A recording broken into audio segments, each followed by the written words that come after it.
Everyone, तो कैसे हैं आप सब। आई होप, आशा करता हूँ कि आप लोग स्वस्थ होंगे, मस्त होंगे, ज़बरदस्त होंगे। ठीक है, तो मैं राहुल कुमार आपको स्वागत करता हूँ स्टडी विद सिविल एमसीक्यू के यूट्यूब प्लेटफॉर्म में। ठीक है, तो हम लोग अभी जो चल रहा है, अभी जो करने वाला है, एक तरह से ये मास्टर सीरीज़ का ये पार्ट है। ठीक है, अभी फिलहाल में 2 मास्टर सीरीज़ में अभी सॉइल मैकेनिक्स का 2 पार्ट अपलोड हो चुका है, जाकर वहाँ से आप लोग क्वेश्चन लगा सकते हैं, प्रैक्टिस कर सकते हैं कि क्वेश्चन का लेवल क्या है, कैसा क्वेश्चन है। अभी रिसेंट में देखा है तो जितना भी एग्जाम्स हुए हैं, अभी बात किया जाए तो फिलहाल में अभी JK SSB का भी एग्ज़ाम हाल फिलहाल में हुआ है, NHPC भी हुआ है। तो देखा जाए तो रिसेंट में जितने भी एग्ज़ाम हुए हैं उस सबसे रिलेटेड क्वेश्चन उसमें ऐड किया गया है। ठीक है, ताकि आपको देखने में भी नया नया क्वेश्चन लगेगा। ठीक है, तो चलिए बिना देरी के मैं स्टार्ट करता हूँ। अगर आप चैनल पर नए होंगे तो चैनल को सब्सक्राइब करें, लाइक करें एंड अपने फ्रेंड सर्कल को शेयर करें, ताकि वो भी, अगर वो एस्पिरेंट हैं, JEE का भी एस्पिरेंट हैं, SSC देने वाले हैं इस बार, चाहे RRB का तैयारी कर रहे हैं, तो उसके लिए उसके पास भी शेयर करें, ताकि वो भी नया, वो ज़्यादा से ज़्यादा क्वेश्चन प्रैक्टिस कर सके और उसका भी सिलेक्शन हो सके। ठीक है, तो चलिए बिना देरी के मैं आज का मैं सेशन स्टार्ट कर रहा हूँ। जो कि देखिए, आज का सेशन का जो फर्स्ट क्वेश्चन आपका है ना, आपका फर्स्ट क्वेश्चन जो क्या है कि rebound hammer is use to determine. ठीक है, रिबो क्या है, डिटरमाइन करता है। ठीक है, पहले हम लोग जानते हैं रिबॉन्ड हैमर होता क्या है। देखिए, रिबॉन्ड हैमर एक नॉन डिस्ट्रक्टिव टेस्ट है। ठीक है, एक ऐसा टेस्ट है जो कि नॉन डिस्ट्रक्टिव टेस्ट है, जो कि आपका कोई भी कंक्रीट अपना हार्डन स्टेट में जब होगा, ठीक है, हार्डन स्टेट में होगा, तब वो जाके ये टेस्ट परफॉर्म करता है और वहाँ पे वो रीडिंग देता है। ठीक है, ना कि ये आपका प्लास्टिक स्टेट में होगा, या फिर, या नहीं, ना ही ये टेंसाइल स्ट्रेंथ फाइंड करता है। ये only for compressive strength of the concrete with in harden state. ठीक है, ये जब भी फाइंड करेगा आपका हार्डन स्टेट कंक्रीट रहेगा तभी ये वैल्यू रीडिंग देगा, अन्यथा आप टेंसाइल स्ट्रेंथ रहेगा या फिर प्लास्टिक स्टेट में रहेगा तो ये फाइंड नहीं देता है, आंसर मतलब करेक्ट रीडिंग नहीं देगा। ठीक है, तो इसमें जो आपको जो आंसर दिख रहा है कि ये तो होगा नहीं, ये तो होगा ही नहीं। इसमें देखिए दिया क्या लिखा हुआ है, compressive strength of concrete in plastic state. हम तो बोले कि इसमें तो होता ही नहीं है, प्लास्टिक स्टेट में कभी ये रीडिंग देता ही नहीं सही से।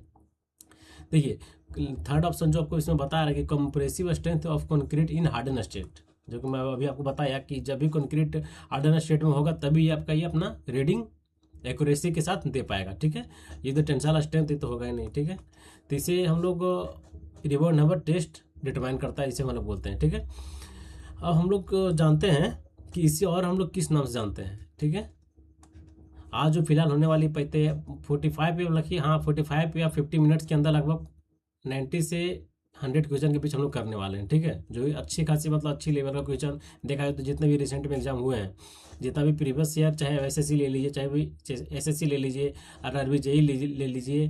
ठीक है, अभी फिलहाल में 2024 के कुछ मंथ पहले अभी देखिएगा तो BPSC AE का भी एग्जाम हुआ था, बिहार ए का, उसका भी एग्जाम हुआ था, तो वहाँ से भी कुछ कुछ कलेक्शन क्वेश्चन है। ठीक है, तो मेनली देखा जाए तो जनरल जनरल जो भी क्वेश्चन अभी रिसेंट में ट्रेंड में चल रहे हैं, बस उस तरह ही क्वेश्चन इसमें फ्रेम किया गया है, जो कि आपको समझ में इजीली आए, उस लेवल का आपका प्रिपरेशन चले। ठीक है, तो चलिए, इससे हम लोग और किस नाम जानते हैं, रिबॉन्ड हैमर को क्या जानते हैं, अस्मितित हैमर टेस्ट के नाम से अस्मितित हैमर टेस्ट के नाम से जानते हैं। MIDTH, अस्मितित hammer test.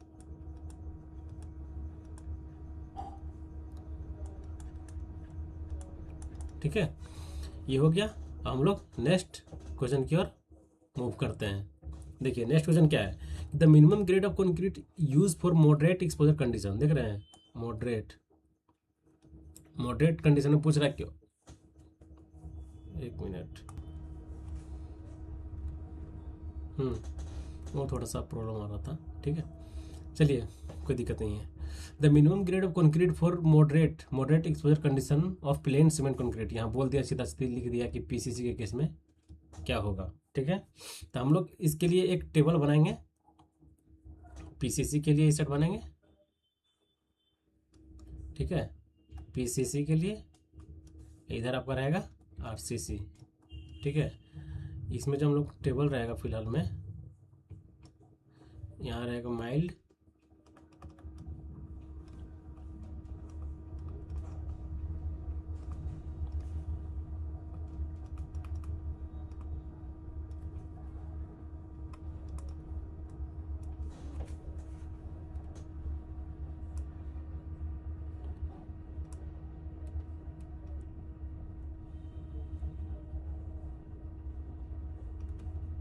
Extreme,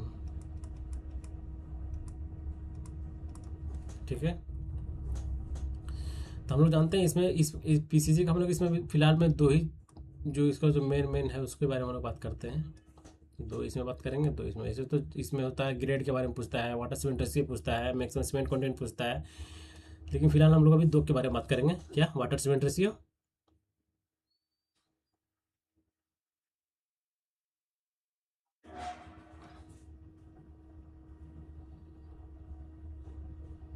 WC ratio रहेगा यहाँ पे।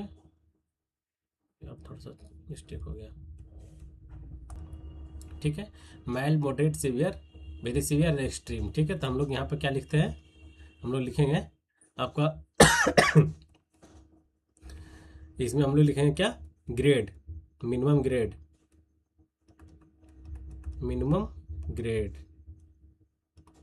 ठीक है। इसमें WC रेशियो, ठीक है।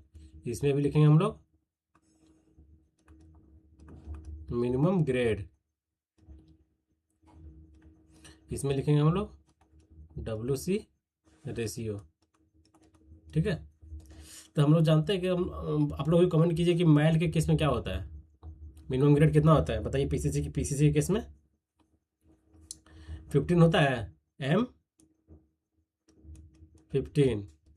मॉडरेट के केस में भी M15। इसको याद करने का तरीका क्या है? 15 15 20 20 25, 15 15 हो गया। इसके बाद सीवियर में आपका जाएगा M20, ठीक है। वेरी सीवियर में आपको भी M20, आपको एक्सट्रीम में 25, ठीक है। इसी तरह हम लोग अब मिनिमम ग्रेड RCC का लिख लेता है। इसमें क्या होता है बताइए, इसका क्या होता है? 20 25 30 35 40, ठीक है। माइल्ड के केस में क्या होता है? 20, M20। मॉडरेट के केस में 25, सीवियर के केस में 30। इसमें 5 5 बढ़ना है,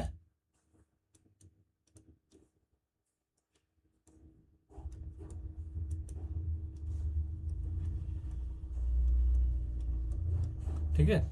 ये आपका मिनिमम ग्रेड हो गया। अब वाटर सीमेंट रेशियो हमको याद करना है कि पीसीसी केस में देखिए, तो हम लोग जानते हैं कि पीसीसी केस में इसमें सीमेंट का क्वांटिटी ज़्यादा लगता है, ठीक है। तो जो याद करने का तरीका है, और आरसीसी में थोड़ा सा कम लगता है। मतलब हम ये आप लोग को याद करने का तरीका बता रहे हैं, ठीक है। तो पीसीसी के केस में मिनिमम जो सीमेंट का जो वाटर सीमेंट रेशियो जो स्टार्टिंग होता है उस 0.6 से होता है। याद करने का तरीका क्या है? 60 60 50 45 40, ठीक है। याद करने का तरीका है कि कितना होगा पीसीसी केस में? 60 60 60 60 50 45 40, ठीक है। यहाँ आप लोग लिख लीजिए 0.6, 60 60 50 45, इसका हो जाएगा 40, ठीक है। और इसका जो होगा आरसीसी केस में मतलब इसमें आरसीसी है तो इट मीन्स क्या है कि इसमें कम होगा, ठीक है। आरसीसी इसमें आरसीसी का ये मेंबर है तो इसमें कम होगा इट मीन्स क्या? 55 से ये स्टार्ट होगा, ठीक है। ये 60 से था, ये 5 कम 55 से स्टार्ट होगा। 55 55 50 45 45 40, ठीक है। ठीक है, ये कितना हो जाएगा? 55 50 45 45, यहाँ हो जाएगा 40, ठीक है। ये हम लोग लिख दिए। और इसमें हम लोग पूछ क्या रहा है क्वेश्चन में? Minimum grade of concrete use for moderate exposure condition. Moderate के केस में पूछ रहा है, तो मॉडरेट के केस में क्या जा रहा है? M15, मतलब option A is the correct answer. कैसे आप M30 का पूछ दे, ठीक है। M30 नहीं पूछेगा, कैसे यहाँ कुछ दे दे, कुछ और कोई और कंडीशन दे दे, कैसे सीवियर कंडीशन दे दे, चाहे वेरी सीवियर कंडीशन दे दे, चाहे एक्सट्रीम कंडीशन दे दे, तो आप यहाँ से आप याद कर सकते हैं और वैल्यू पुट अप कर सकते हैं। इसलिए मैं ये टेबल को नोट डाउन करवा देते, ठीक है। चलिए आगे बढ़ता हूँ। देखिए एक क्वेश्चन में कितना क्वेश्चन इसमें सारा ये क्वेश्चन ही बना हुआ है। हर एग्जाम में कभी माइल्ड किसी का पूछ दे देगा पीसी केस में, या फिर किसी में आरसीसी का केस में आपका वाटर सीमेंट रेशियो के बारे में पूछ देगा कि क्वेश्चन बन जाएगा यहीं से कि बोलेगा फॉर वाटर सीमेंट बताइए the minimum water cement ratio for RCC concrete के लिए कितना होगा, ठीक है, कंडीशन दे देगा आपको, माइल्ड का केस दे देगा, चाहे मॉडरेट का केस दे देगा, चाहे सीवियर का, मतलब कोई भी केस दे देगा। अब वाटर सीमेंट रेशियो आपका आरसीसी का पूछ सकता है, चाहे आप पीसीसी का पूछ सकता है, मतलब कोई भी पूछ सकता है। ठीक है। तो इस क्वेश्चन में लगभग देखिएगा तो ये क्वेश्चन ये हो गया, प्लस ये सारा ही क्वेश्चन ही है। ठीक है, चलिए हम लोग नेक्स्ट की ओर मूव करते हैं। देखिए नेक्स्ट क्वेश्चन क्या है। देखिए नेक्स्ट क्वेश्चन आप लोग देख रहे हैं कि क्या a 15 kg of oven dry कोड aggregate sample is subjected to an क्या है, एग्रीगेट इम्पैक्ट वैल्यू टेस्ट है। ये after the testing the weight of the sample fraction passing through 2.36 mm IS sieve is 6.3 kg। What is the aggregate impact value. बताइए AIV का formula क्या होता है। AIV तो हम लोग जानते हैं कि W1/W2 होता है, W1/W2 इंटू 100। अब W1 क्या है भाई, द W1 क्या है कि ये है आपका weight of passing aggregate, the size, जिसका साइज है 2.36 mm। ठीक है, वेट ऑफ पासिंग एग्रीगेट। ठीक है, तब weight of passing aggregate with जिस 2.36 mm से कितना पास हुआ है, 6 इसको सॉल्व किया जाता है कितना है, 6.3 है। और जिसका W2 क्या आ जाएगा, टोटल वेट कितना है 15, तो 15 जिसको डिवाइड कर देंगे और इंटू 100।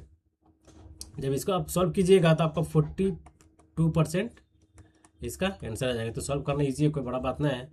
कितना है, तो option number B is the correct answer. ठीक है, इसमें तो ऐसे है कि नहीं, आगे मैं इसका क्वेश्चन डील करूँगी तो सारा ऑप्शन वैल्यू में दिया हुआ है। ठीक है, चलिए नेक्स्ट क्वेश्चन के हम लोग मूव करते हैं।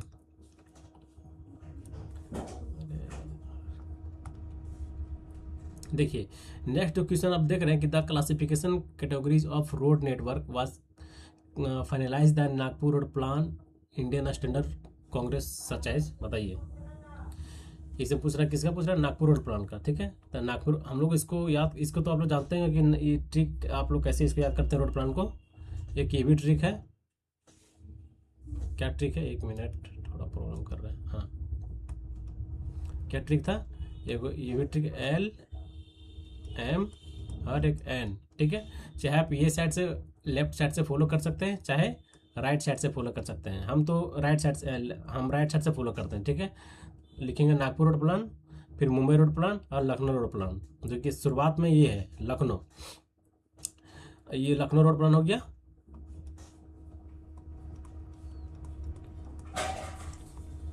Lucknow road plan. ये आपका हो गया मुंबई रोड प्लान। ये आपका जो हो गया Nagpur road plan, Nagpur road plan. ये कब इसका 20 ईयर्स का क्या ड्यूरेशन था इसका, बताइए। इसका ड्यूरेशन कितना था नागपुर लखनऊ रोड प्लान का। इसका दो था ड्यूरेशन था आपका, कितना था, 1943 से 63। ठीक है, किसका, नागपुर रोड प्लान का, सॉरी लखनऊ रोड प्लान का। ठीक है, और आपका इसके बाद के मुंबई रोड प्लान कितना था, 61 से 81, 1961 से 81। और नागपुर रोड प्लान का 1981 से 2001। ठीक है, इसका ये 20 ईयर प्लान था। ठीक है, तो इसमें पूछ रहा है कि नागपुर रोड प्लान का जो Nagpur road plan of Indian road Congress as classify, मतलब नागपुर रोड प्लान को कितने रोड में इसको क्लासीफाई किया गया था। ठीक है, तब हम लोग जानते हैं कि इसमें मेनली जो 3 कैटेगरी में रोड को डिवाइड किया गया था, यहाँ पे लिख देता हूँ। फर्स्ट जो आपका है, फर्स्ट क्या आपका, प्राइमरी कैटेगरी,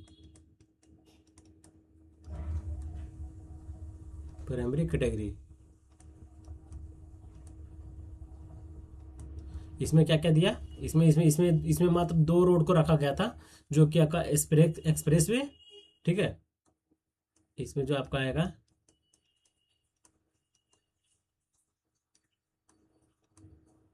एक्सप्रेस वे और एगो नेशनल हाईवे। ठीक है, और सेकंड जो है सेकेंडरी कैटेगरी,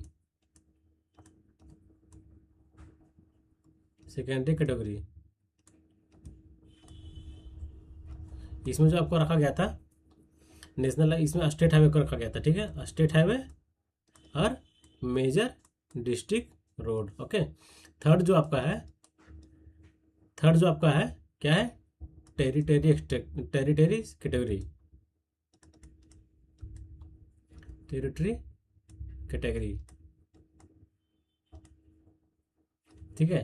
तो इसमें जो रखा गया था, इसमें जितने भी हैं टोटल, इसमें लगभग आपका देखा जाए, इसमें जो जितने भी करीब, इसमें जो आपका आ जाएगा टेरिटरी कैटेगरी में, इसमें आपका आ जाएगा नेशनल हाईवे, ठीक है, इसमें स्टेट हाईवे आ जाएगा, इसमें मेजर डिस्ट्रिक्ट रोड भी आ जाएगा, इसमें अदर डिस्ट्रिक्ट रोड भी आ जाएगा, और लास्ट इसका विलेज रोड भी आ जाएगा। तो हमसे यही पूछ रहा है, ठीक है, कि नागपुर रोड पर जो फाइनलाइज था ना, फाइनलाइज यही था कि इसमें टेरिटरी कैटेगरी में इसमें टोटल 5 कैटेगरी का रोड इसमें ऐड किया गया था, ठीक है। तो option number D is the correct answer, ठीक है। चलिए हम लोग आगे नेक्स्ट क्वेश्चन की ओर मूव करते हैं। नेक्स्ट क्वेश्चन अब देख रहे हैं कि in steel structure the splices use in compression member are designed as, जो ये स्प्लाइसेस है, एक मिनट, हाँ, स्प्लाइसेस जो है ना, स्प्लाइसेस जो किसी भी मेंबर को ज्वाइंट करने में ये हेल्प करता है, ठीक है। तो जैसे इसमें हम लोग देख रहे हैं कि इसको किस डिजाइन जो किया जाता है कंप्रेशन मेंबर को, मतलब स्प्लाइस को जो डिजाइन किया जाता है मेनली ये शॉर्ट कॉलम के लिए डिजाइन किया जाता है, ठीक है, याद रखिएगा। नेक्स्ट क्वेश्चन जो आपका है, देखिए नेक्स्ट क्वेश्चन क्या है, which of the flowing IS code, which of the flowing IS code provide the general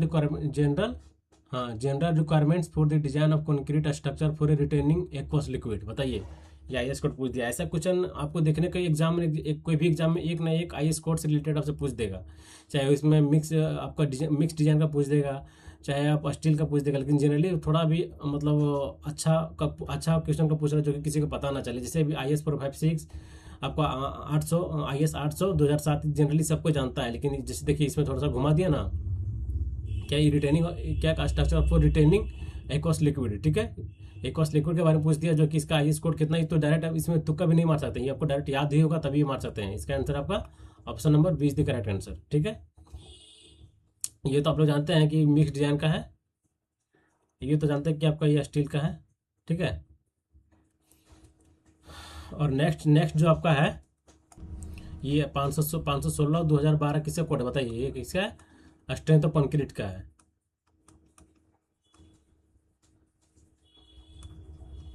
strength of concrete, strength of concrete का है, ठीक है। तो हम लोग नेक्स्ट क्वेश्चन की ओर मूव करते हैं। देखिए नेक्स्ट क्वेश्चन क्या है कि a vane as 10 centimetre long and 6 centimetre in a dia was pressed to a soft clay, the remolded soil was sheared at a torque of 18 newton per metre, calculate the cohesion of clay, ठीक है। तो ये देख रहे हैं कि soil से question पूछा गया है, ठीक है, सॉइल से पूछा गया है कि वेन शेयर टेस्ट, ये वेन शेयर टेस्ट के बारे में पूछा गया, ठीक है, ठीक है। तो इसका हम लोग फॉर्मूला जानते हैं कि जो फॉर्मूला होता है शेयर के लिए, tau F equal to T divided by pi D square divided by H by 2 plus D by 6 हो यहाँ पे, डी बाई 6, ठीक है, ये आपका फॉर्मूला है। इसमें हमको चलिए वैल्यू को पुट करते हैं। तो इसमें क्या दिया हुआ है, वेन है 10 सेंटीमीटर लॉन्ग, ठीक है, 10 सेंटीमीटर लॉन्ग दिया हुआ है, और उसके बाद क्या दिया हुआ है 6 सेंटीमीटर डायमीटर, और टॉर्क कितना दिया हम लोग को टॉर्क लिखना पहले, है ना, टॉर्क कितना है 18 न्यूटन पर मीटर में, लेकिन यहाँ ऑप्शन देखिए दिया हुआ है न्यूटन सेंटीमीटर में, तो इसको हम लोग पहले 18 जो टॉर्क दिया हुआ है इसको हम लोग चेंज कर लेंगे, इसमें सेंटीमीटर में चेंज कर लेंगे, 18 न्यूटन पर मीटर में दिया हुआ है, तो इसको हम लोग चेंज कर देंगे, कितना हो जाएगा 1800, ठीक है, न्यूटन सेंटीमीटर, ठीक है। उसके बाद आपका एच कितना दिया हुआ है 10, यार क्यों प्रॉब्लम कर रहा है,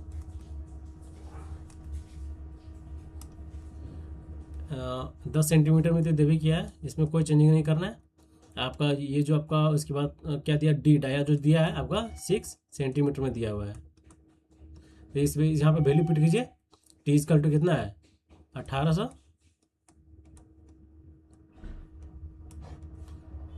पाई सेम रहेगा इंटू डाया कितना है 6 का स्क्वायर, एच कितना है 10 डिवाइडेड बाई 2 प्लस डी कितना है 6 डिवाइडेड बाई 6 का ब्रैकेट बंद। जब इसको आप सॉल्व कीजिएगा तो ये लगभग ये देखा जाए तो 2.65 इसका आंसर है, जो कि आपका न्यूटन पर सेंटीमीटर स्क्वायर में आएगा। ठीक है, सॉल्व इसको कर लीजिएगा। ठीक है, तो हम लोग समझ गए। और चलिए नेक्स्ट क्वेश्चन की ओर हम लोग मूव करते हैं। देखिए नेक्स्ट क्वेश्चन क्या है कि विच ऑफ दी, हाँ थोड़ा सा पूरा टेक्निकल इशू था, ठीक है कोई दिक्कत नहीं। चलिए हम लोग बढ़ते हैं नेक्स्ट क्वेश्चन की ओर। नेक्स्ट क्वेश्चन तो आप देख रहे हैं कि विच of the following type of cement is suitable for mass concreting. बताइए, ये बहुत इजी क्वेश्चन है, इसको आप लोग इजीली सॉल्व कर सकते हैं। ठीक है, बताइए इसका क्या होगा कि मास कंक्रीटिंग में हम लोग कौन सा कंक्रीट को, कौन सा सीमेंट को यूज करते हैं। तो मास कंक्रीट में हम लोग पढ़े हैं, हम लोग जानते भी हैं। आप लोग भी आंसर टाइप कीजिए कौन सा होगा, तो option number B is the correct answer. Low heat cement को हम लोग मास कंक्रीटिंग में यूज करते हैं। बताइए लोहित सीमेंट का कुछ प्रॉपर्टी बताइए। तो इसमें C3A का जो इंग्रेडिएंट इसमें ऐड रहता है उसका क्या वो उसमें ये इंक्रीज होता है या फिर डिक्रीज होता है। जैसे इसमें C3A का जो इंग्रेडिएंट इसमें रहता है, इसमें लोहित सीमेंट में इसका वैल्यू क्या रहता है, इसमें उसमें मतलब कंस्टिट्यूएंट में कंपोजिशन में इसका वैल्यू बढ़ेगा या फिर घटेगा। इसका वैल्यू लोहित सीमेंट वैल्यू इसका वैल्यू घटेगा। ठीक है, एट कितना, एट 5% तक। ठीक है, एट 5%। एंड इसमें जो लोहित सीमेंट में आपका जो C2S का जो वैल्यू है ये ऑलवेज बढ़ेगा। ठीक है, कितना, एट 46% तक। ओके, हम लोग ये समझ रहे हैं कि मास कंक्रीट में किसका यूज करते हैं हम लोग, लोहित सीमेंट का। उसके बाद हम लोग रैपिड हार्डनिंग सीमेंट जानते हैं कि रैपिड हार्डनिंग सीमेंट का जो आपका इसका IS कोड कितना होता है बताइए। इसका IS कोड आपका होता है, IS कोड इसका कितना 8041 है। ठीक है, 8041 इसका कोड है आपका। और इसका वाइट सीमेंट का आप कितना है 8042। ठीक है, इसे पूछता है इसीलिए मैं लिखा दे रहा हूँ 8042 है। ठीक है, 8042 है। एक इसके बाद जो आपका है एक और सीमेंट हाइड्रोफोबिक सीमेंट है।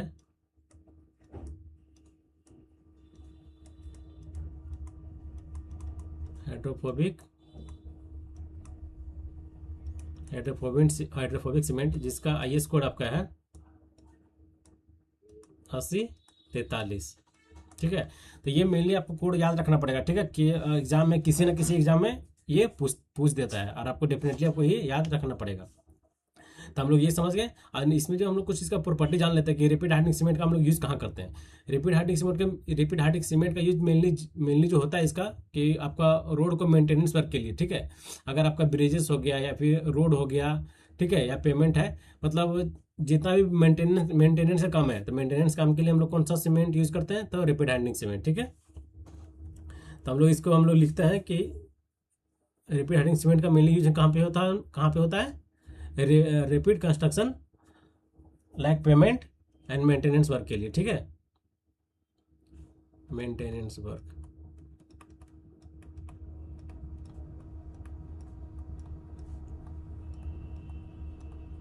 लाइक रोड हो गया आपका,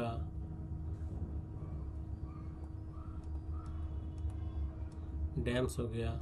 ठीक है, तो ये सब जो मेंटेनेंस का वर्क के काम, मेंटेनेंस वर्क के लिए हम लोग रैपिड हार्डनिंग सीमेंट यूज करते हैं। ठीक है, और लो हीट सीमेंट तो हम लोग समझ ही गए। ठीक है, चलिए हम लोग नेक्स्ट क्वेश्चन की ओर मूव करते हैं। कैसा सेशन लग रहा है आप लोग, सेशन को थोड़ा लाइक करें, शेयर करें एंड सब्सक्राइब करें। और अपने आपको जो नियरेस्ट फ्रेंड है जिसके पास आप रहते हैं अगर लाइब्रेरी में, तो वहाँ भी सेंड कर दीजिए, लोग वहाँ भी देख सकते हैं। ठीक है, अपना क्वेश्चन को प्रैक्टिस करते रहते हैं, अपना जो कॉन्सेप्ट है उसको थोड़ा सा और मतलब उसको बूस्टअप दे सकते हैं। ठीक है, तो चलिए हम लोग नेक्स्ट क्वेश्चन की ओर मूव करते हैं। जो नेक्स्ट क्वेश्चन हम लोग देख रहे हैं, नेक्स्ट क्वेश्चन आपको देख रहे हैं क्या है कि lifting of the corner of slab is prevented by providing of reinforcement. बताइए, कॉर्नर का स्लैब लिफ्ट कर रहा है। ठीक है, तो हम लोग इसमें हम लोग कौन सा रेनफोर्समेंट प्रोवाइड करेंगे। क्वेश्चन यहाँ बोल रहा है कि मतलब स्लैब का जो कॉर्नर पार्ट है वो लिफ्ट कर रहा है, तो इसमें से हम लोग कौन सा रेनफोर्समेंट हम लोग उसमें प्रोवाइड किया जाना चाहिए ताकि वो प्रोवाइड को प्रिवेंट कर सके। तो हम लोग जानते हैं कि जो आपका टॉर्सन जो टॉर्सन रेनफोर्समेंट जो होता है वो जो आपका होता है क्या, वो कॉर्नर को लिफ्टिंग होने से प्रिवेंट करता है, ठीक है। ना कि इसमें शेयर काम करता है, ना ही ट्रांसवर्स, ना ही लॉन्गिट्यूडिनल।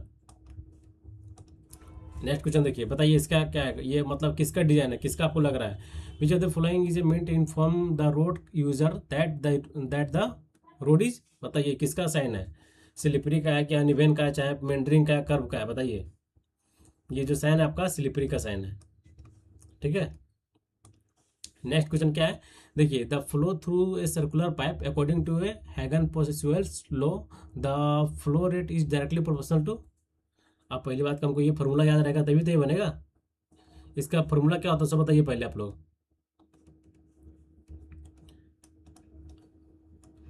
हैगन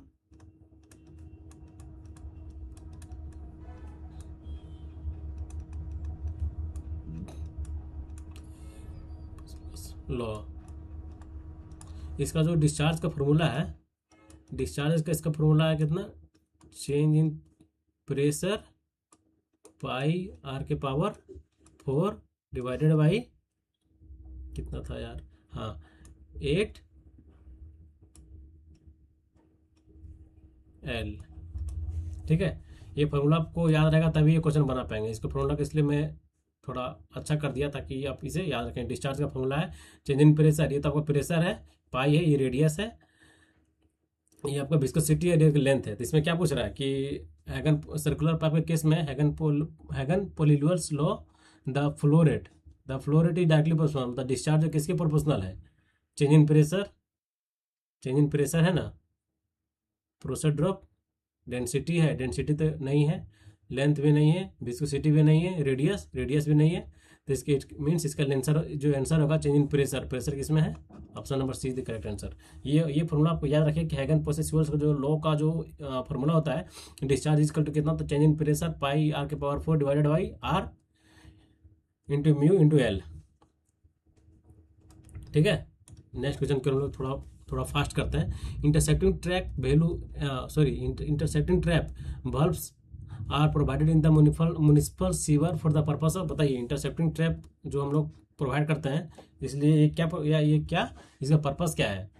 इसका पर्पस जो मेनली है, इसका पर्पस मेनली हम लोग जानते हैं कि prevent entry of fall gases, ठीक है, prevent entry of fall gases. ये तो आप लोग पहले भी पढ़े, ये क्वेश्चन तो गलती होना ही नहीं चाहिए, ठीक है, बहुत ही ईजी क्वेश्चन है। नेक्स्ट क्वेश्चन बताइए, as per I S 105002021 the acceptable limit for chloramines content in drinking water, बताइए। ये सीधा आई एस कोड से पूछा गया है।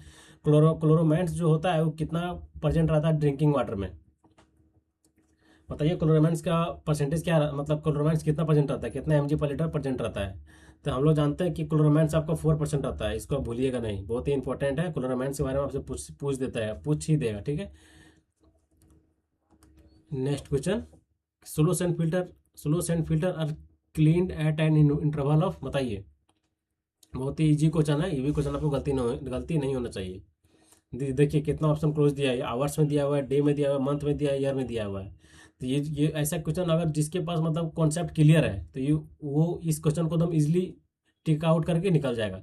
और जहाँ थोड़ा सा मतलब होता ना है कि थोड़ा सा किसी मतलब प्रेशर में आके हम जो भी सही भी क्वेश्चन आ रहा है उसको हम लोग गलती कर दिए, और ऐसा होता है एग्जाम में बहुत होता है। जब इसीलिए बोलते हैं ना कि मल्टीपल टाइम्स ऑफ क्वेश्चन को आप प्रैक्टिस कीजिएगा, जितने मल्टीपल टाइम्स क्वेश्चन को प्रैक्टिस कीजिएगा तो वो आपका वो क्वेश्चन क्या होगा, आपका माइंड में सेट हो जाएगा। तो जिससे आप इस क्वेश्चन को आप एग्जाम में देखिएगा तुरंत हिट करेगा कि नहीं ये क्वेश्चन हम पढ़े हुए हैं, तो इसको मार के आप तुरंत आगे बढ़ जाइएगा, ठीक है।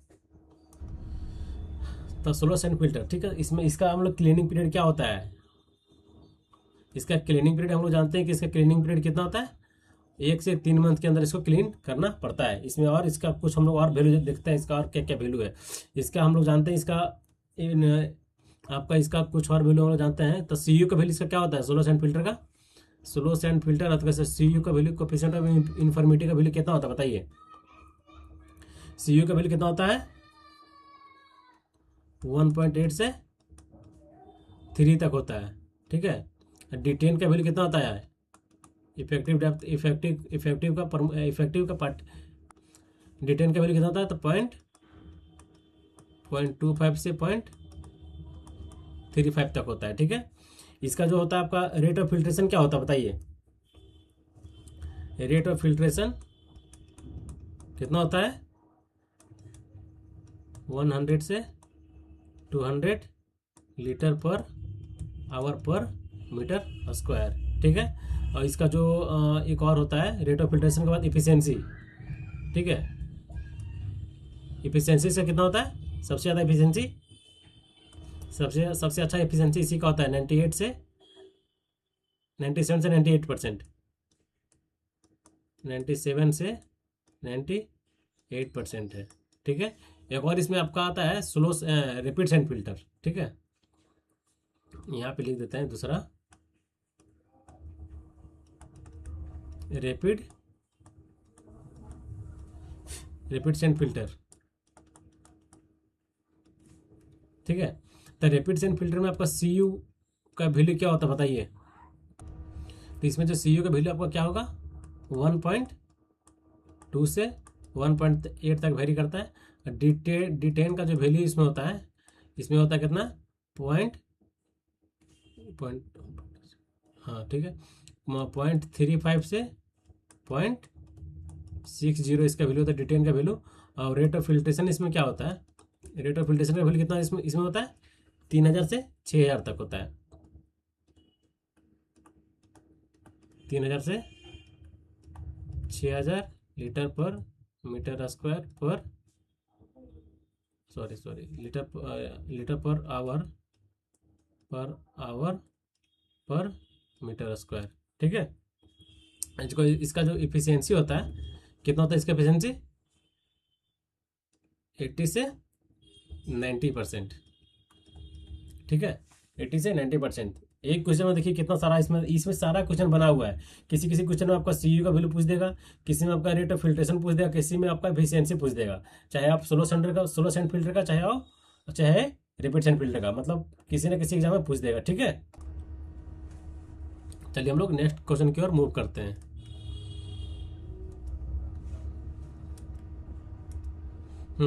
बताइए, आइडेंटिफाई एलिमेंट 4 और एलिमेंट कहाँ है भाई, हाँ देखिए नीचे है, नीचे इसको हम लोग क्या बोलते हैं, इसके पूछ रहे हैं ये प्रिज्मेटिक कंपास है, इसका जो नीचे वाला होता है उसको हम लोग क्या बोलते हैं, इसको हम लोग पाइवोट बोलते हैं भाई, इसको ऑलवेज पाइवोट बोलते हैं, ठीक है। Next question, among the following identify the one which does not, ठीक है, does not belong the temporary adjustment of dumpy level। बताइए डंपी लेवल कौन सा जो है जो कि आपका टेम्पोररी एडजस्टमेंट नहीं है, मतलब बोल रहा है कि वो परमानेंट एडजस्टमेंट, इसका मतलब पूछ रहा है। नोट लगा दिया ना, ठीक है। तो पहले कौन कौन होता है, पहले टेम्पोररी एडजस्टमेंट होता कौन कौन, सो हम लोग देखते हैं। Temporary adjustment of theodolite through dumpy level, temporary adjustment,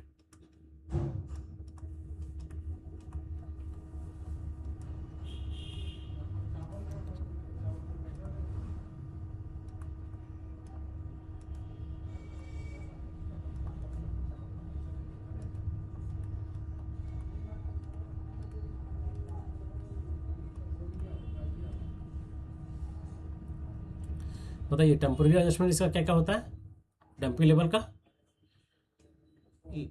levelling up,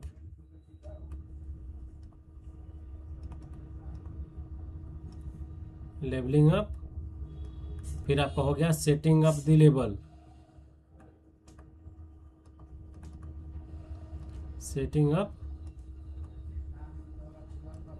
ठीक है, elimination of parallel x,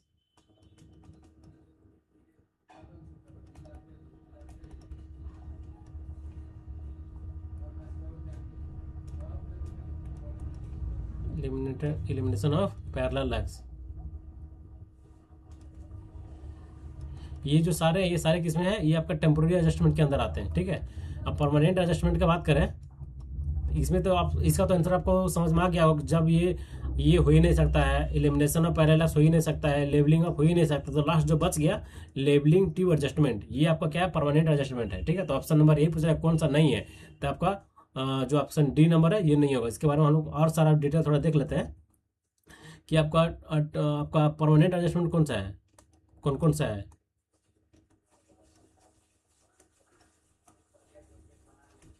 adjustment,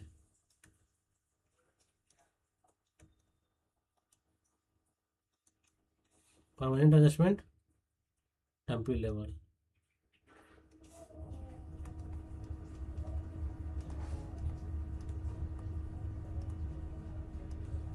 क्या क्या है? फर्स्ट जो हम लोग देख लिए कि लेवल ऑफ एडजस्टमेंट,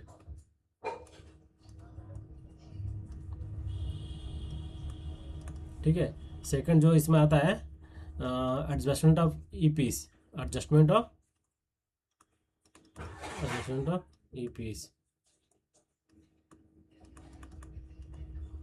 एक थर्ड जो इसका आता है कि adjustment of line of collimation parallel to the vertical axis, ठीक है, या फिर लाइन ऑफ सेट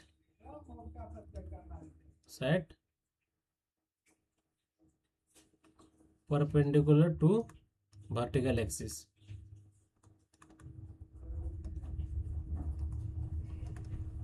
ठीक है, आप लोग समझ गए। इसके लिए मैं एक आपको ट्रिक बताऊंगा, ठीक है, कभी नेक्स्ट वीडियो होगा कि नेक्स्ट वीडियो में इसके लिए परमानेंट एडजस्टमेंट और टेम्पोररी एडजस्टमेंट को याद करने के लिए आपको एक ट्रिक बताऊंगा, जिससे आप उसे इजीली याद कर सकते हैं। आप 2-3 बार उसको रिकॉल करने के बाद, अपने माइंड में रिकॉल करने के बाद आपको मतलब पूरी तरह से माइंड में आपको एकदम छप जाएगा, क्रिस्टल क्लियर हो जाएगा। एग्जाम में बैठिएगा तुरंत मार दीजिएगा। इसी तरह इसको देखिए, ये क्वेश्चन था ना, इसको ये आपको ऑप्शन एलिमिनेशन से आराम से लग जाता था। थोड़ा सा इसका कॉन्सेप्ट याद रहता ना, तो इसको आप ऑप्शन एलिमिनेशन से लगा सकते थे, ठीक है। चलिए हम लोग नेक्स्ट क्वेश्चन की ओर मूव करते हैं। देखिए, shear reinforcement spacing is given as, बताइए इसका फॉर्मूला क्या है शेयर रेनफोर्समेंट का? सीधा नारी मारिए, EST 0.87 FI BD। ये तो होता नहीं है, 0.81 होता है। Option number D is the correct answer. Next, the base of cone depression is called, बताइए base of cone depression is called, इसको क्या बोलते हैं? अगर वीडियो अच्छा लग रहा हो तो आप लोग चैनल को सब्सक्राइब करें, लाइक करें, एंड अपने फ्रेंड्स को के पास भेजें, और उसको भी बोलें कि क्वेश्चन प्रैक्टिस के लिए सेशन आ चुका है, स्टार्ट कर दें क्वेश्चन प्रैक्टिस, ठीक है। तो ये देखिए, ये क्या होता है? Base of cone depression, depress मतलब draw down direct, circle of influence हो ही नहीं सकता है, ये नहीं हो सकता, मतलब option number C is the correct answer. मतलब ये डायरेक्ट ये सब लगने वाला क्वेश्चन है। देखिए नेक्स्ट क्वेश्चन क्या है? if the manual compaction is adopted for the manufacture of 15 centimeter cubical concrete specimen, to determine the compressive strength the number of stroke is given as per layer, बताइए। अगर ये question आपको गलती तो होने के चांसेस एक जरा सा भी नहीं है इसमें, गलती में अगर थोड़ा सा आप ध्यान से पढ़े होंगे तो ये क्वेश्चन को आप गलती नहीं कर सकते हैं। क्वेश्चन बहुत ईजी है। बताइए, पूछ रहा है कि कितने लेयर में हम लोग ये करते हैं, कितने number of stroke compressive strength हम लोग जब भी टेस्ट करते हैं उसमें, तो हम लोग जो कंक्रीट की फिलिंग करते हैं तो कितने ब्लोच हम लोग, कितना स्ट्रोक हम लोग लगाते हैं, तो 35 स्ट्रोक डायरेक्ट। इसमें कितना क्या करेगा कि 25 मारेगा, जो कि गलत है। ये तो हो ही नहीं सकता, ये नहीं हो सकता, ठीक है। इसलिए ऐसा क्वेश्चन थोड़ा सा मतलब टाइम देकर थोड़ा सा पढ़िएगा ना। अगर आपके क्वेश्चन मिनिमम ऐसा क्वेश्चन आपको 10 से 15 सेकंड में आपको तुरंत लग जाएगा, और थोड़ा सा आप इसमें टाइम देकर पढ़िएगा, मिनिमम तो 20 सेकंड तक जा सकता है। इस क्वेश्चन को आप इजीली सॉल्व कर सकते हैं, ठीक है।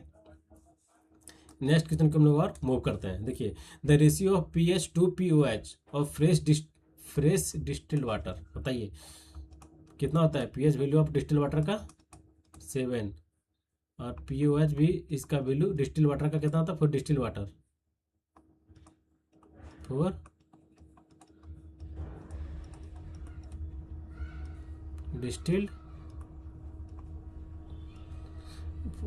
फॉर डिस्टिल्ड वाटर के लिए आपका pH का वैल्यू जो होता है आपका 7 होता है, और POH का वैल्यू भी 7 होता है, ठीक है। तो इसका जो रेशियो पूछ रहा है, रेशियो, तो रेशियो क्या हो जाएगा? pH divided by POH, 7/7 equal to 1। Option number D is the correct answer, ठीक है। ठीक है, तो इसका आंसर जो होगा option number D is the correct answer.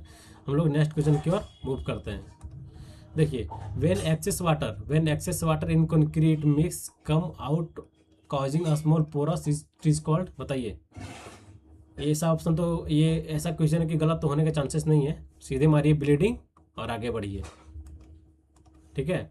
देखिए नेक्स्ट क्वेश्चन क्या है? Which of the following salient features is not related to the Kennedy theory of alluvial channel design, ठीक है। जो कि इसमें आपको कैनेडी थ्योरी याद होगा तो ये क्वेश्चन आप डायरेक्ट मार देंगे। ठीक है, तो कैनेडी थ्योरी के बारे में हम लोग क्या क्या जानते हैं। Kennedy theory does not give the equation for bed slope, नहीं बेट्सलॉफ का इक्वेशन इन्होंने दिया था। The mean velocity of Kutter equation भी इसी से रिलेटेड है, क्रिटिकल वेलोसिटी भी इसी से रिलेटेड है। तो सीधे हमारे सील्ड फैक्टर, और silt factor is introduced. Silt factor जो था, सील्ड फैक्टर था आपका किससे रिलेटेड है, ये आपका लेसिस थ्योरी से रिलेटेड है। ठीक है, तो सीधे हमारी ये आपका सील्ड फैक्टर, और आगे बढ़िए। But when is an orifice prefer to a large. ठीक है, ये जब आपको याद रहेगा तभी हमारा पाएगा। इसको इसके बारे में हम लोग पढ़ेंगे। इसका जो डायरेक्ट इसका पॉइंट दिया हुआ है, इसका जो ऑप्शन होगा ना डायरेक्ट 5 टाइम्स होता है। ठीक है, the liquid head is less than 5 times of orifice depth. ठीक है, नोट्स में ये सारा मेंशन एक बार पढ़िएगा, सारा हो जाएगा clear. Which of the following is not A type of a flood control structure. बताइए इनमें से कौन सा फ्लड कंट्रोल स्ट्रक्चर नहीं है। डिटेंशन पॉन्ड, लेविस, ग्रेन्स, या फिर सब सरफेस बैरियर। कौन नहीं है इसमें, इसमें से कौन सा नहीं है, इसको बताइए। तो हम लोग जो जानते हैं कि इसमें जो आपका हो जाएगा, आपका सब सरफेस बैरियर है। ठीक है, सब सरफेस बैरियर यही नहीं है। बाकी डिटेंशन पॉइंट भी आपका आता है फ्लड कंट्रोल स्ट्रक्चर में, लेविस भी आता है और ग्रेन्स भी आता है। ठीक है, ये सारे आपका क्या है, ये जो आपका सारे हैं आपका flood control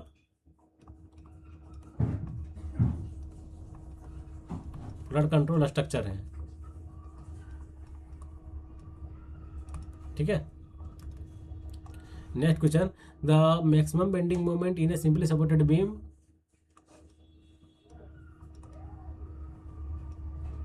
simply supported beam length है टोटल। ठीक है, लेंथ है loaded by A concentric load W at mid point. अच्छा, यहाँ पे कोई लोड लग रहा है मिड पॉइंट पे। ठीक है, तो क्या पूछ रहा है, द मैक्सिमम बेंडिंग मोमेंट पूछ रहा है। ठीक है, मैक्सिमम बेंडिंग मोमेंट पूछ रहा है। तो सबसे पहले हम लोग जो ये L लेंथ का है, तो ये हो जाएगा ना L/2, ये भी हो जाएगा L/2। अगर इसको हम A मानते हैं, इसको हम B मानते हैं, तो बताइए अगर सेंट्रिक पॉइंट लोड है और सिंपली सपोर्टेड बीम है, तो इसका रिएक्शन क्या होगा, W/2। ठीक है, रिएक्शन एट A, ये हो जाएगा आपका रिएक्शन एट B।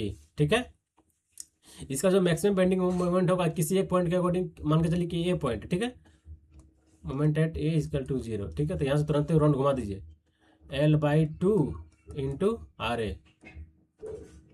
तो L/2 हो जाएगा इंटू RA कितना है, W/2 कितना हो जाएगा, WL/4। Option number C is the correct answer. ठीक है,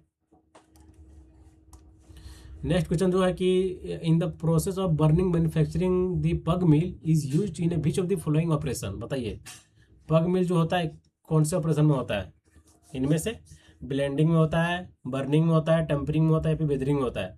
तो सबसे पहले हम लोग जानते हैं कि इसका जो प्रोसेस क्या होता है, कौन कौन सा, जैसे इसमें से ये तो क्वेश्चन बताएंगे, इसके साथ इसके 2-3 क्वेश्चन होता है। ऐसा कोई क्वेश्चन जो हम लोग अभी सॉल्व नहीं कर रहे हैं, जिसमें हम 1 या 2 क्वेश्चन, एक क्वेश्चन के अलावा उसके अंदर कितने क्वेश्चन बने हैं उसके रिलेटेड हम लोग बात नहीं किए होंगे। ठीक है, तो पहले बात के हम लोग इसके पहले वो आंसर देख लेते हैं। इसका आंसर क्या होगा, in the process of burning manufacturing the pug mill is use which of the following operation. The pug mill का ऑपरेशन किस में होता है, ब्लेंडिंग में होता है, बर्निंग में होता है, टेम्परिंग में होता है, बेंडिंग में होता है। तो ये होता है टेम्परिंग में। ठीक है, इसका हम लोग इसका स्टेप जानते हैं, मैन्युफैक्चरिंग प्रोसेस ऑफ ब्रिक।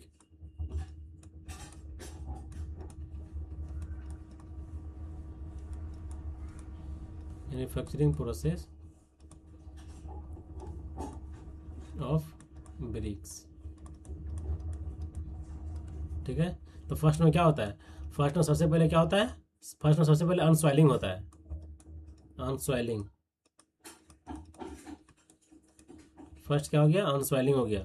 उसके अनस्वेलिंग करने के बाद उसके बाद क्या करते हैं, अनस्वेलिंग इट मीन्स करने के बाद कि अनस्वेलिंग हम लोग करते हैं कि वहाँ से जो ग्राउंड से लेकर 200 सेंटीमीटर तक जो सॉइल रहता है उस सारे सॉइल को हम लोग रिमूव कर देते हैं, ताकि उसमें बहुत सारे वेजिटेशन होते हैं, बहुत सारे इंग्रेडिएंट इसमें होता है, स्मॉल इंग्रेडिएंट प्रेजेंट रहते हैं, जो कि वहाँ से हम लोग उसको रिमूव कर देते हैं। ठीक है, उसके बाद जो 200 सेंटीमीटर के नीचे जो आपका जो अर्थ क्रस्ट है, ठीक है, जो अर्थ है, जो सॉइल है, उसको हम लोग कलेक्ट करते हैं, ठीक है। उसके बाद हम लोग क्या करते हैं, डिगिंग मतलब खोदते हैं, डिगिंग।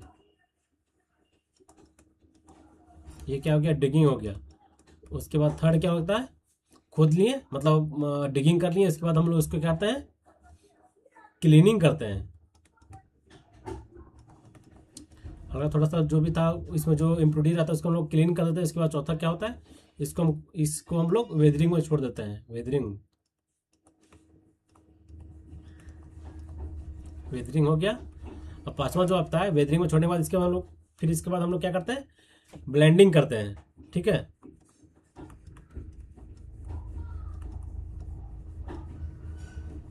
क्या करते हैं, ब्लेंडिंग करते हैं। इसके बाद हम लोग करते हैं छठा जो आप इसका स्टेप है वो आपका क्या है, टेम्परिंग।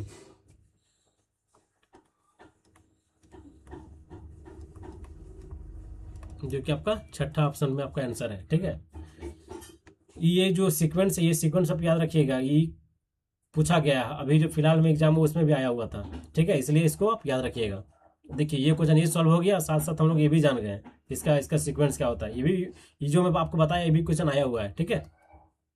नेक्स्ट क्वेश्चन देखिए, crushing strength of laterite stone, बताइए। ये क्वेश्चन थोड़ा सा गलती होने के चांसेस ज़्यादा है, ठीक है। अगर अगर आपको डायरेक्ट वैल्यू याद होगा तो आप सेव कर सकते हैं, ऐसे गलती भी होने के चांसेस ज़्यादा है। तो हम लोग इसका एक चार्ट बना लेते हैं पहले, ठीक है, कि स्टोन कौन सा है,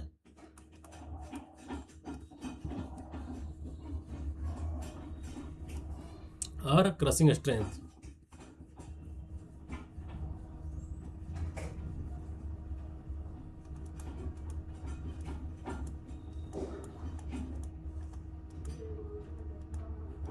ठीक है, न्यूटन पर एम स्क्वायर में।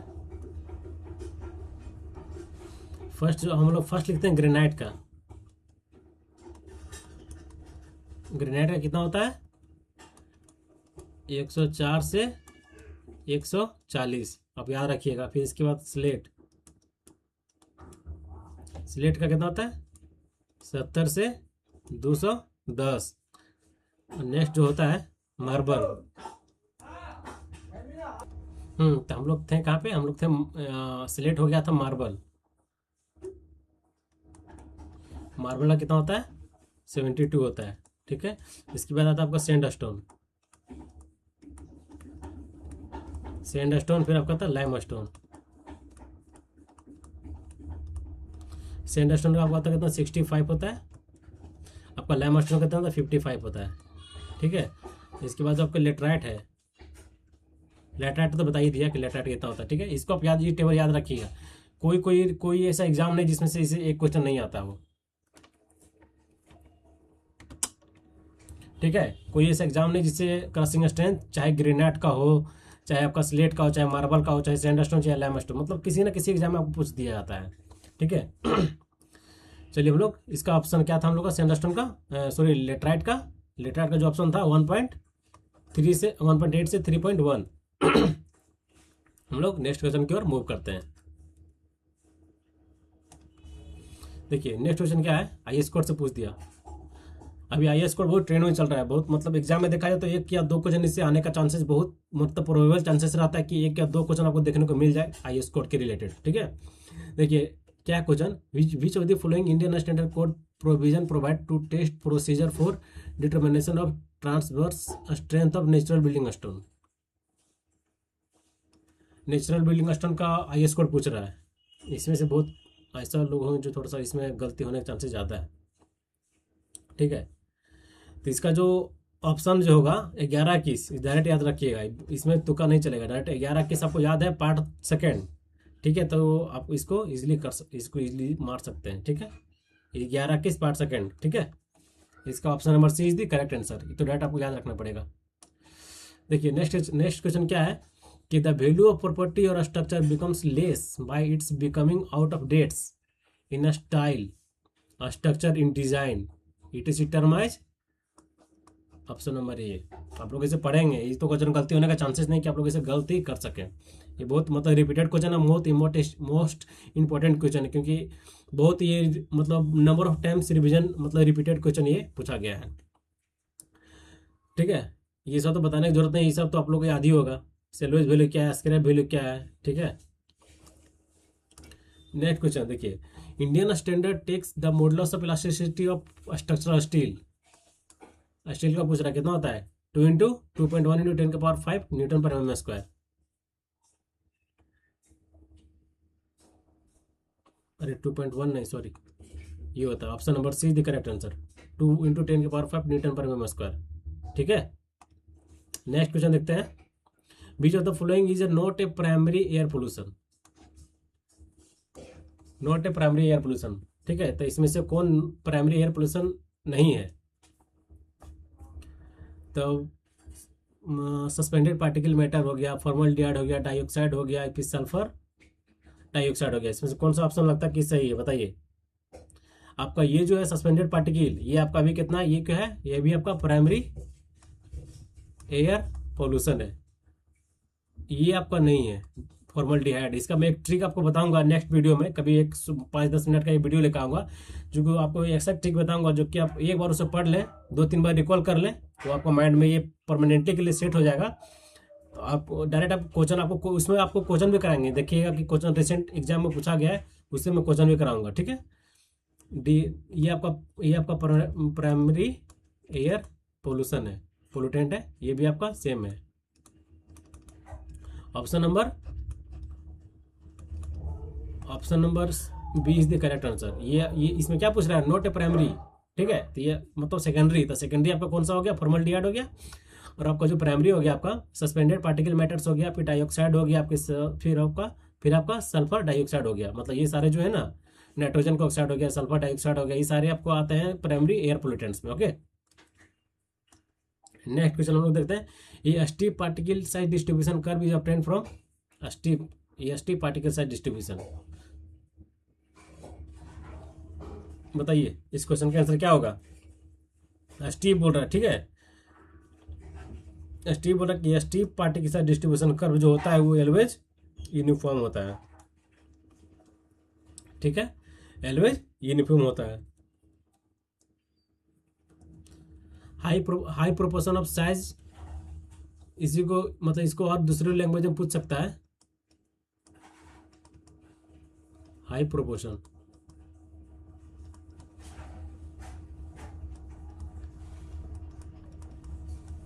हाई प्रोपोर्शन ऑफ पार्टिकल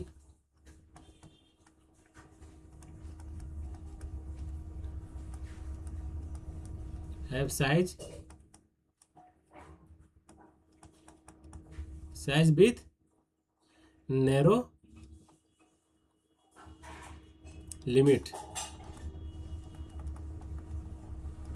ठीक है, इसे हम क्या बोलते हैं, यूनिफॉर्म सॉइल,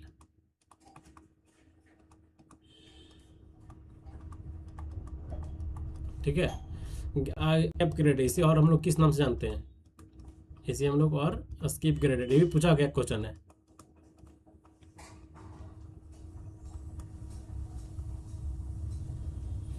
एक और इसे नाम है, इसे एक और नाम जानते हैं, स्टीप ग्रेडेड, स्टीप ग्रेडेड,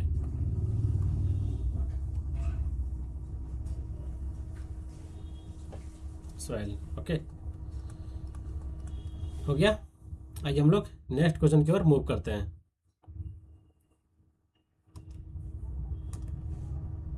देखिए एकदम इजी क्वेश्चन है, पोरोसिटी का पूछ रहा है कि फॉर्मूला क्या होता है, बताइए। ये तो क्वेश्चन गलती नहीं होना चाहिए, इसका ऑप्शन क्या होना चाहिए, इसका आंसर क्या, बताइए। पोरोसिटी फॉर्मूला क्या होता है, एन इक्वल टू क्या होता है, बताइए। क्या वॉल्यूम ऑफ वाइड टू, क्या है, volume of void to the volume of solid, ये किसका होता है, ये आपका है वो वॉइड रेशियो का। The total volume of sample to the volume of void, ये होगा ही नहीं, volume of void to the volume total volume sample, यही होगा, volume of void by total volume, ये आपका किसका है, पोरोसिटी का। Volume of void, volume of क्या है, volume of solid to volume of void, ये भी नहीं होगा। Option number B C is the correct answer. इसमें जो फॉर्मूला क्या होता है, पोरोसिटी, और बताइए इसका रिलेशन क्या होता है, ई और एन का, ई एंड एन का रिलेशन बताइए। ई इक्वल टू क्या होता है, n by one minus n, और फिर n इजकल टू क्या होता है, e by one plus e। ठीक है, option number C is the correct answer.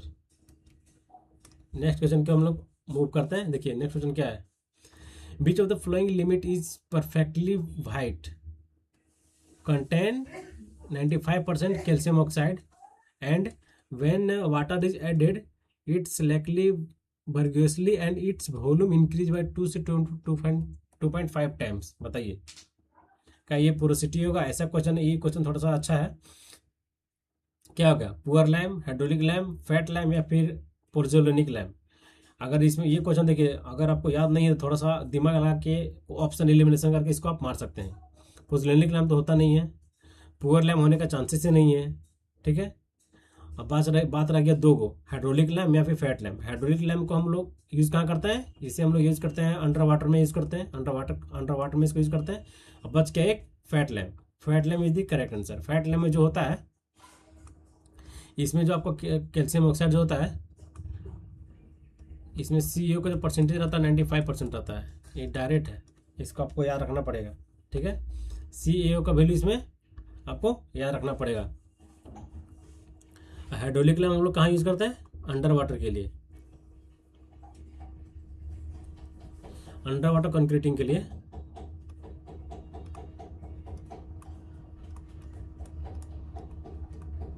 Under water concreting.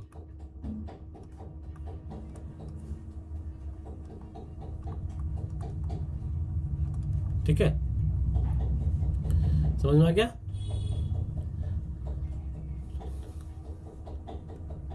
Next question की ओर हम लोग मूव करते हैं। सेशन कैसा लग रहा है आप लोग थोड़ा सा कमेंट कीजिए। ठीक है, थोड़ा सा अपना प्यार भी थोड़ा दीजिए वीडियो को। ठीक है, देखिए नेक्स्ट क्वेश्चन जो है कि the ratio of decrease in the length to its original length. ये भी क्वेश्चन गलती नहीं होना चाहिए, बहुत ईजी क्वेश्चन है। इसको हम लोग क्या बोलते हैं, the ratio of decrease in length to the original length. मान के चलिए कोई एक रॉड है, ठीक है,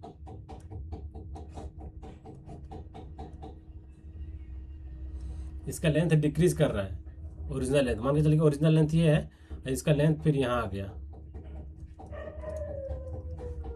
ठीक है,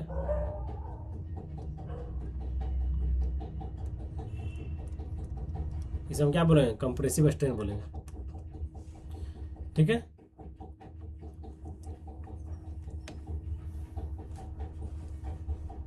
क्या है, कंप्रेसिव स्ट्रेन बोलेंगे। ये जो होगा ना चेंज इन आया। ठीक है, ये था आपका original length,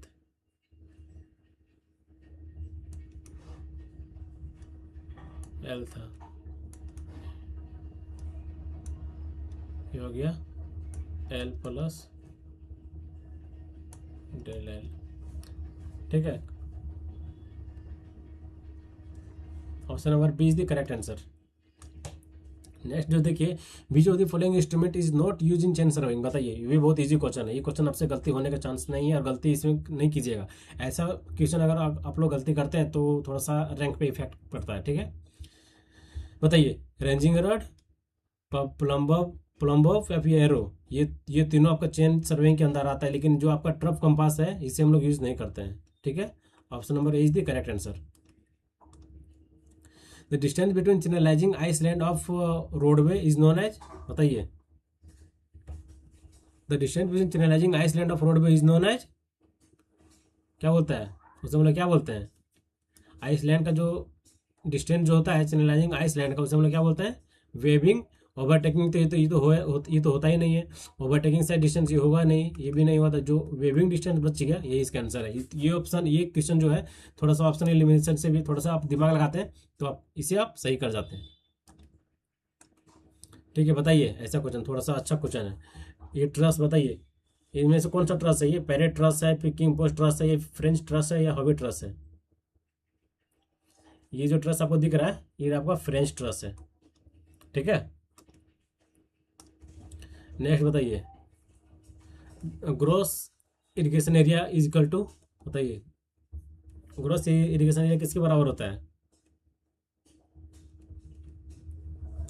gross irrigation area, ठीक है, देखिए इसमें ग्रॉस बोल रहा है, ठीक है। तो इसमें ऑप्शन में क्या मेरा net irrigation area is net irrigation area in area area irrigated to more than, ये तो होगा नहीं। Net irrigation area in year plus area irrigated more than one in season, ये भी नहीं होगा। Net irrigation area in year area irrigated more than one in the same year, ये भी नहीं होगा। Net irrigated area in area plus area irrigated more than one once in the same year, ठीक है, मोर than one sorry.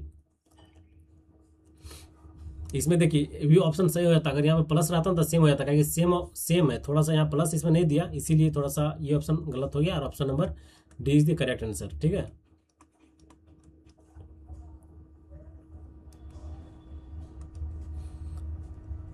Next question बताइए, ये एकदम अच्छा, बहुत मस्त, एकदम इंपॉर्टेंट क्वेश्चन है, इसे आप स्टार मार्क कर लें। बताइए, two streamline can never intersect with each other and neither streamline can be intersect with itself। बताइए क्या होगा इसमें से, क्या जब भी two streamline can never intersect with each other and neither streamline can intersect with itself, सही बोल रहा है, ठीक है। आगे पढ़ते हैं, पहला सही है तो पहला इसमें भी ये ऑप्शन में है, ऑप्शन नंबर सी ये गलत होगा, ठीक है। दूसरा देखते हैं, distance between two streamline is inversely proportional to the velocity flow, ये सही है, ये भी सही है, option number B is the correct है। ये streamline is a line forming by joining the line of single fluid particle, streamline में नहीं होता, ये स्ट्रिक लाइन होता है, गलती, ये गलती है, तीसरा गलती है, इसमें है, ये गलती है, अब बच गया पहला और दूसरा। The path line is the line form by joining the location of different fluid particle orienting from a fix location at a given interval of time, नहीं, पाथ लाइन ये नहीं बोलता है। आपका जो फिफ्थ ऑप्शन है, the for a steady path stream line streak line and path line are coincide, ये सही है, ठीक है। स्टडी फ्लो में फॉर स्टडी पाथ में स्ट्रीम लाइन और स्ट्रिक लाइन और पाथ लाइन तीनों एक साइड में कोइंसाइड कर जाता है, तो ऑप्शन नंबर 1, 2 और 5 option number B is the correct answer. इसको थोड़ा सा पढ़ना पड़ेगा आपको, ठीक है, कि स्ट्रीम लाइन क्या होता है, स्ट्रिक लाइन क्या होता है ठीक है, option number B is the correct answer. हम लोग नेक्स्ट क्वेश्चन की ओर मूव करते हैं। बताइए, which of the following test apparatus is use in a ductility test on bitumen, बताइए विटामिन टेस्ट के लिए इनमें से कौन सा टेस्ट है यूज किया जाता है डक्टिलिटी टेस्ट के लिए विटामिन का? ब्रिक्विड टेस्ट, डायरेक्ट पिग्नोमीटर क्या टेस्ट करता है? ये water content and specific gravity. टार्बिनोमीटर, पेनिट्रोमीटर तो हम लोग जानते ही हैं, मतलब option number B is the correct answer. Which of the following is the most durable varnish, बताइए, ये भी इजी क्वेश्चन है। मोस्ट ड्यूरेबल वर्निश कौन होता है? टार्पिन वर्निश, स्पिरिट वर्निश या फिर वाटर वर्निश? देखिए, वाटर वर्निश जो होता है, वाटर वर्निश मेनली इसका यूज हम लोग करता है वॉलपेपर बनाने में, ठीक है। मैप का जो उस पर जो प्रिंटिंग रहता है वो आपका वाटर वर्निश से रहता है, ठीक है। यूज फॉर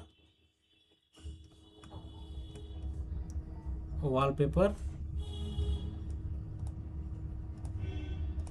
एग्जाम्पल दे सकते हैं इसको, मैप, ठीक है। स्पिरिट वर्निश का हम लोग और किस नाम से जानते हैं? इसे हम लोग लिकोर भी बोल सकते हैं, इसे और हम लोग क्या बोल सकते हैं? एक और इसका नाम है फ्रेंच पॉलिश वर्निश,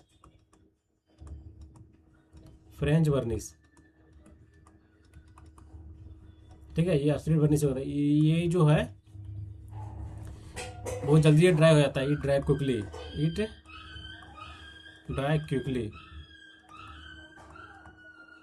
ठीक है। टार्पिन वर्निश है वाइल वर्निश ऐसा ये वर्निश है, ये इंटीरियर और एक्सटीरियर दोनों में यूज करते हैं हम लोग, तो इसलिए सबसे मोस्ट ड्यूरेबल देखा जाए तो मोस्ट ड्यूरेबल आपका ऑप्शन नंबर ए जो वाइल वर्निश है। Use for it is use for internal and external work only. ठीक है, option number A is the correct answer. देखिए नेक्स्ट क्वेश्चन तो आपको है कि as a assembled product made of veneers and adhesive is called, बताइए इसे हम लोग क्या बोल सकते हैं। कोई हम लोग असेंबल करें कोई प्रोडक्ट का जो उसमें विनीर एंड एडेसिव है, इज कॉल्ड प्लाईवुड। प्लाईवुड को ही बनाया जाता है। ठीक है, नेक्स्ट क्वेश्चन देखते हैं कि fish bolt are a made of, बताइए फिश बोल्ट किसका बना होता है। कास्ट आयरन का बना होता है, या फिर लो कार्बन स्टील का, या फिर हाई कार्बन स्टील का, या फिर स्टेनलेस स्टील का। जब भी देखिएगा तो फिश बोल्ट जो बना होता है वो एलवेज आपका हाई कार्बन स्टील से बनता है। ठीक है, एलवेज, इसको याद रखिएगा थोड़ा, ये इंपॉर्टेंट क्वेश्चन है। अब फिश बोल्ट इसका फंक्शन क्या है, इसका फंक्शन है कि जब भी दो रेल, मान के चलिए कि यहाँ कोई एक रेल है,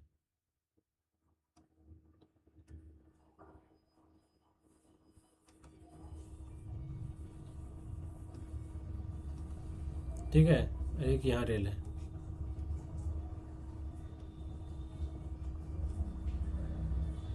तो दो रेल को ये ज्वाइंट करने का काम करता है। ठीक है, ये क्या करता है, दोनों रेल को ज्वाइंट करने का काम करता है। ठीक है,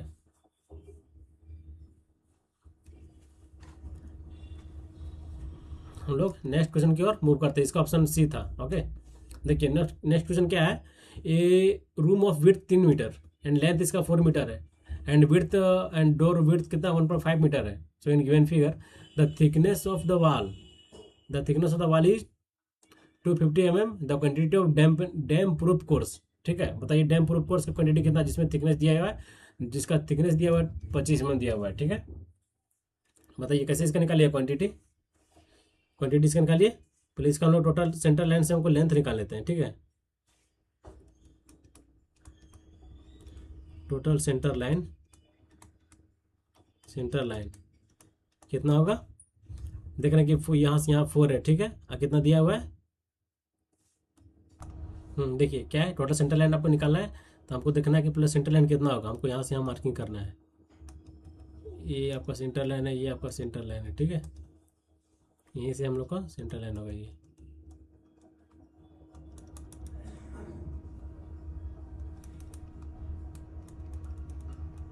ठीक है,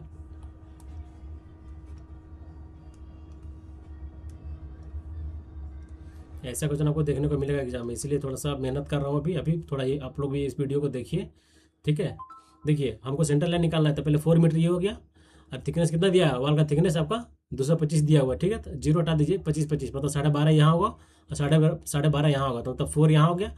4 पॉइंट हम बोल सकते हैं 25, 12.5 हो गया ना 25, 12.5 कितना 25 हो गया ना, 12 24 था 1 25 हो गया। ये कितना है, ये 2 है, इंटू 2 प्लस, इसी तरह भी हम लोग 3 में करेंगे 3.25, बस इसी तरह 12.5 इधर से और 12.5 इधर से, दोनों को जोड़ दिए और 3 भी जोड़ दिया, तो 3.25 इंटू 2। ठीक है, तो इसका जो टोटल जो आ गया है आपका 15 मीटर है। ठीक है, टोटल सेंटर लाइन लेंथ, हमको क्वांटिटी निकालना है, क्वांटिटी ऑफ डीपीसी। तो हम लोग जानते हैं क्वांटिटी ऑफ डीपीसी कैसे निकलेगा। डीपीसी का हम लोग क्वांटिटी निकालना है, तो हम लोग जानते हैं इसका कितना दिया हुआ है। देखिए इसमें जो हम लोग आ गया 15, जो हम लोग आ गया टोटल सेंटर लाइन लेंथ आ गया। ठीक है, इसमें हम इसमें मल्टीप्लाई करेंगे कितना, जो इसका जो आपका दिया हुआ है 0.25, कितना दिया 0.25 था ना थिकनेस, तो हम लोग लिख सकते हैं 0.25 थिकनेस इसका हो गया, माइनस हम लोग जो डोर है, इसका डोर का हम लोग जो इसका साइज है वो माइनस करेंगे। कितना इसका साइज है, इसका साइज जो दिया हुआ है आपका 1.5 दिया हुआ, इसका विड्थ दिया हुआ है, और इसका 0.25 इसका वॉल पे ही है ना, 0.25 इसका ये है। जब इसको जब हम माइनस करेंगे तो इसका जो आपका आंसर आएगा 3.2 आएगा, 3.375 मीटर स्क्वायर। ठीक है, option number A is the correct answer. समझ गया ना। पहली बात है क्या करना है हम लोग, पहले पहले हमको सेंटर लाइन लेने से हमको पहले सेंटर लाइन निकाल लेना है। सेंटर लाइन निकालने के बाद पहले हमको क्वांटिटी निकाल लेना है, क्वांटिटी ऑफ डीपीसी। ठीक है, अब तो जान रहे कि 15 हम लोग टोटल सेंटर लाइन लेंथ आ गया, into into 2.5 wall thickness minus door का साइज माइनस कीजिएगा, आ जाएगा आंसर। ठीक है, देखिए नेक्स्ट क्वेश्चन जो है कि as per IS 456/2000 the when the depth of the web in a RCC beam exist 750 mm the side face reinforcement not let be less than. बताइए, ये भी क्वेश्चन रिपीटेड क्वेश्चन है, बहुत ही अच्छा क्वेश्चन है, ये भी क्वेश्चन आया हुआ है। 0.1%, कितना 0.1% हम लोग रिमूव करते हैं, नॉट बी लेस देन, इससे 0.1% से कम नहीं होना चाहिए साइड फेस का रेनफोर्समेंट। ठीक है, और not be exceed in 750 mm। ठीक है, ये किसका, इन केस ऑफ बीम। ठीक है, देख रहे हैं इन केस ऑफ बीम, लेकिन कैसे एक और है कि अगर टॉर्सन का केस पूछा है, अगर बीम डेप्थ दिया हुआ है, ठीक है, beam depth greater than 450 mm if beam is subjected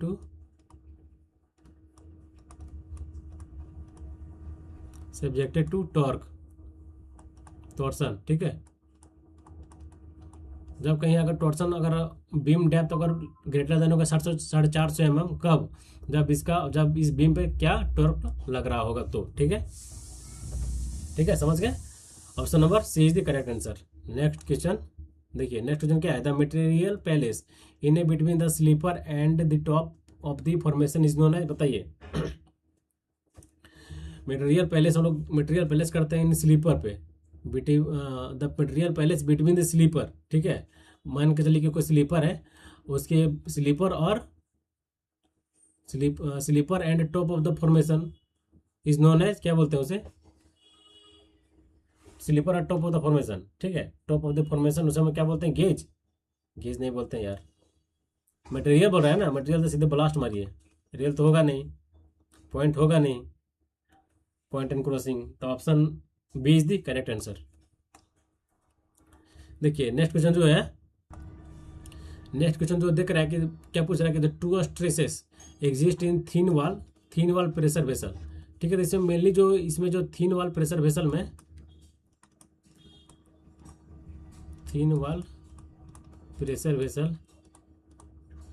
mainly जो होता है, मेनली इसमें दो स्ट्रेस सेट करते हैं। फर्स्ट जो है आपका लोगिट्यूडिनल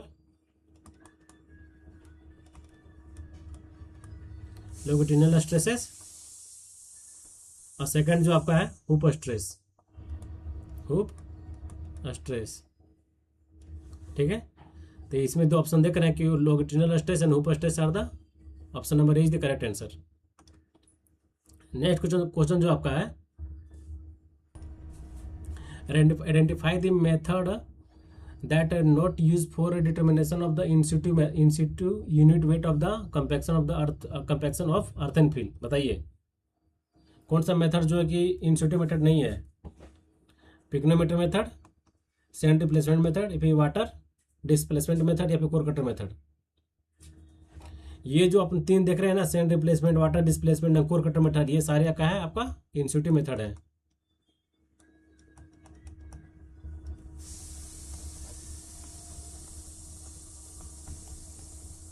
इन सिटू यूनिट वेट।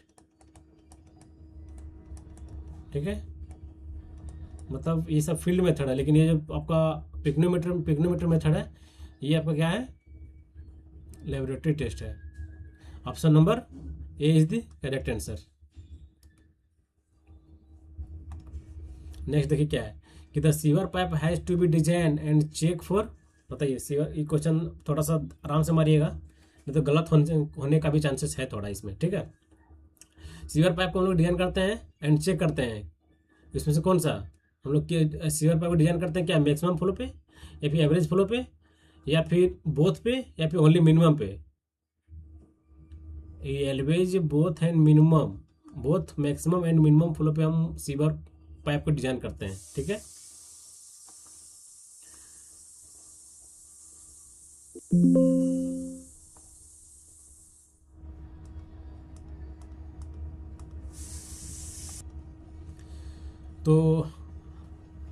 टोटल हम लोग 52 क्वेश्चन कराए हैं, ठीक है। जिसमें देखा जाए तो एक क्वेश्चन में बहुत सारे क्वेश्चन थे लगभग। एक क्वेश्चन को हम लोग, क्वेश्चन तो वो था ही, उसके साथ हम लोग जो भी रिलेटेड था, ऑप्शन से रिलेटेड जो था, हम लोग उसका भी डिस्कस किया। तो देखा जाए तो ओवरऑल देखा जाए तो क्वेश्चन अच्छा खासा था, ठीक है। अच्छा क्वेश्चन, क्वेश्चन भी लेवल थोड़ा सा मतलब देखा जाए तो एकदम पैटर्न फॉलो करता हुआ क्वेश्चन था ये, ठीक है। तो आप लोग को वीडियो कैसा लगा? अगर वीडियो आप लोग को अच्छा लगा होगा तो चैनल को लाइक करें एंड लाइक करें, शेयर करें एंड अपने फ्रेंड्स के सर्कल में उसको शेयर करें, ताकि वो भी क्वेश्चन को प्रैक्टिस कर सके ज़्यादा से ज़्यादा, ठीक है। क्योंकि एसएससी का एग्जाम का डेट आ चुका है, मतलब समझिए अभी दिया ना, स्लॉट सिलेक्शन का डेट दे दिया है। तो लगभग देखिए लगभग दिसंबर के लास्ट दिन तक आपका एग्जाम लेने का चांसेस बहुत ज़्यादा है, ठीक है। इसलिए आज के वीडियो यहीं पे समाप्त होता हूँ। फिर नेक्स्ट डे में इससे आगे क्वेश्चन, फिर से एक दूसरा एमसीक्यू का नेक्स्ट मास्टर सीरीज का एक पार्ट आएगा, जो कि उसमें भी अच्छे सारे क्वेश्चन रहेंगे, ठीक है। तो आज की वीडियो यहीं पे समाप्त करता हूँ। जय हिंद, जय भारत, थैंक यू।